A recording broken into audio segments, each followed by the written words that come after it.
কখনো কখনো আল্লাহ তোমাকে কাঁদান না এজন্য যে তিনি তোমাকে কষ্ট দিতে চান, বরং এজন্য যে তিনি তোমাকে তার নিকটে আনতে চান। উনি চান যে যখন তোমার মনের বোঝা চোখগুলো থেকে গড়িয়ে পড়বে, তো তুমি হালকা হয়ে যাবে, আর তোমার রূহ পুনরায় তার দিকে দৌড়ে আসবে।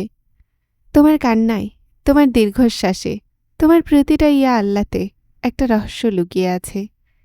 সেই রহস্য হলো এটা যে তোমার রব তোমাকে ভাঙতে দেন না, উনি তোমাকে ঝুঁকাতে চান। আর যখন তুমি তার সামনে ঝুঁকে যাও, তো আসলে তুমি পড়ো না, বরং আল্লাহর নিকটে চলে যাও। অনেক সময় তুমি ভাবো যে তোমার অশ্রু জায় হচ্ছে, কিন্তু আসলে সেটা আসমানের ওপরে তোমার তাকদীরের অংশ হচ্ছে।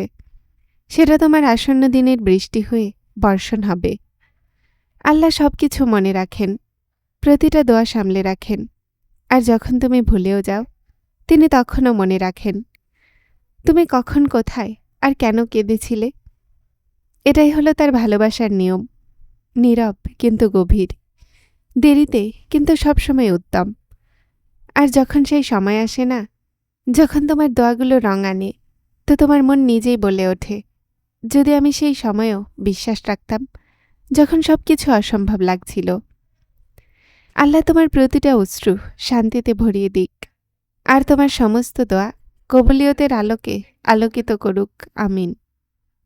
কখনো তুমি অনুভব করেছ যে যখন মন খুব ভারী হয়ে যায়, যখন কথাগুলোও স্বাদ দেয় না, যখন জবান নীরব হয়ে যায়, তখনও শুধুমাত্র চোখগুলো বলে।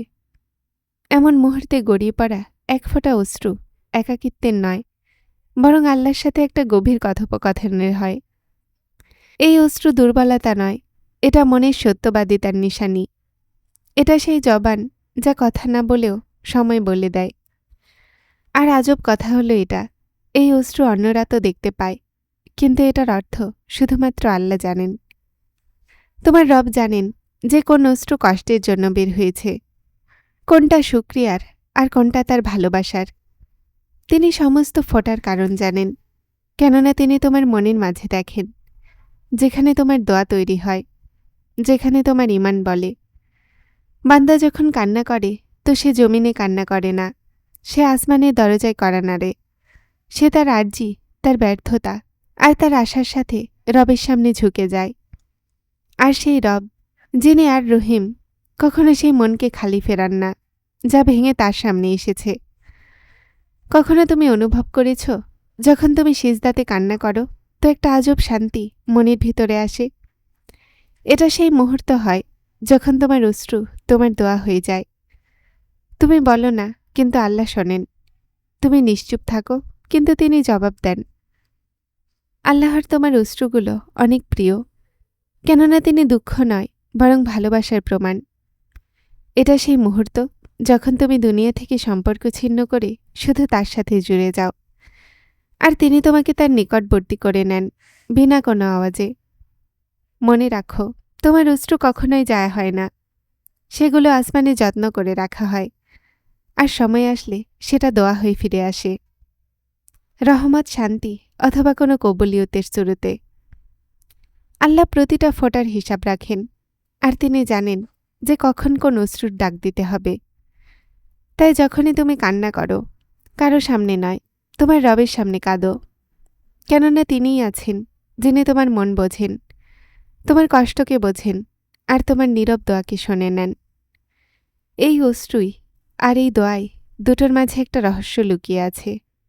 আর সেই রহস্য হলো এটা, যখন তুমি কেঁদে আল্লাহকে ডেকে নাও, তো তুমি একা থাকো না, আল্লাহ নিজে তোমার নিকটে আসেন। আর তারপর যখন বান্দা কাঁদতে কাঁদতে নীরব হয়ে যায়, তখন তার অশ্রু শুকিয়ে যায়।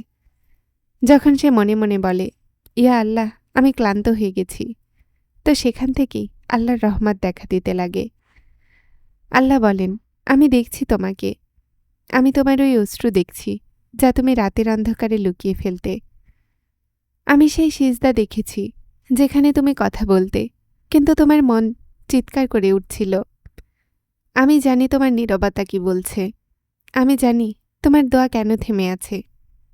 বান্দার মন যখন কাঁদে, তো আসমানের দরজাগুলো খুলে যায়। প্রতিটা ফোঁটায় যা পড়ে সেটা আরশ পর্যন্ত পৌঁছে যায়, সেখানে ফেরেশতারা বলে, ইয়া আল্লাহ, আপনার বান্দা আপনার কাছে যাচ্ছে। আর আল্লাহ বলেন, অপেক্ষা করো, আমি তোমাকে সেটা দিব যা তোমার জন্য উত্তম হবে। আর এমন সময় দিব যখন সে সত্যিই বুঝে যাবে যে আমি কখনো নীরব ছিলাম না। তুমি ভাবো যে তোমার দোয়া কবুল হচ্ছে না, কিন্তু বাস্তবতা হলো এটা যে আল্লাহ তোমার দোয়াকে তৈরি করছেন।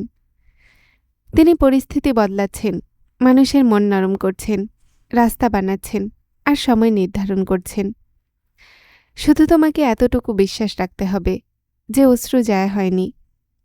কখনো তুমি ভাবো যে আল্লাহ তোমার শোনেননি, কিন্তু আসলে আল্লাহ তোমাকে শিখাচ্ছেন সবর, শুকরিয়া আর বিশ্বাস। উনি তোমাকে মজবুত বানাচ্ছেন যেন যখন তোমার দোয়া কবুল হবে তো তুমি সেই নিয়ামতের কদর করতে পারো।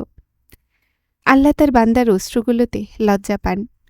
উনি চান যে বান্দা কাঁদুক, কিন্তু যখন বান্দা কাঁদে তো তিনি নিকটে এসে যান। উনি বলেন, আমার বান্দা, তোমার কান্না আমার জন্য খুব দামি, কেননা এটা সেই মুহূর্ত যখন তুমি দুনিয়ার কাছে নাও, শুধু আমার কাছে যাও। আর এটাই সেই মাকাম যেখানে দোয়া, অশ্রু আর ভালোবাসা তিনটা এক নোক্তায় এসে মেলে। এটাই রহস্য যা আল্লাহ আর বান্দার মাঝে আছে। দুনিয়া বুঝতে পারে না যে তুমি কেন কাঁদলে, কিন্তু তোমার রব জানেন যে তুমি কোন দুঃখের সাথে তাকে ডাকলে। তাই যখন তোমার মনে হবে যে এখন কিছু বাকি নেই, তো সেখান থেকেই আল্লাহ সব কিছু নতুন করে শুরু করেন। উনি তোমার চোখগুলো থেকে গড়িয়ে পড়া অশ্রুগুলোকে রহমতের চাদরে ঢেকে নেন। আর একদিন তুমি নিজে অনুভব করো যে যেই দোয়া, যেটার জন্য তুমি কাঁদতে বিশ্বাস রেখেছিলে, এখন তোমার বাস্তবতা হয়ে গেছে। আল্লাহ কখনোই দেরি করেন না, উনি শুধুমাত্র উত্তম সময় নির্ধারণ করেন। আর সেই সময় তোমার মনের গভীরতায় একটাই ডাক বের হয়, ইয়া আল্লাহ, আপনার শুকরিয়া, আপনি আমার নীরব দোয়া শুনে নিয়েছেন। যারা চ্যানেলটিতে নতুন এসেছেন তারা স্পিরিচুয়াল কোড চ্যানেলটিকে সাবস্ক্রাইব করে আমার সাথে থাকুন এবং অবশ্যই ভিডিওগুলোকে লাইক শেয়ার করবেন। আসসালামু আলাইকুম।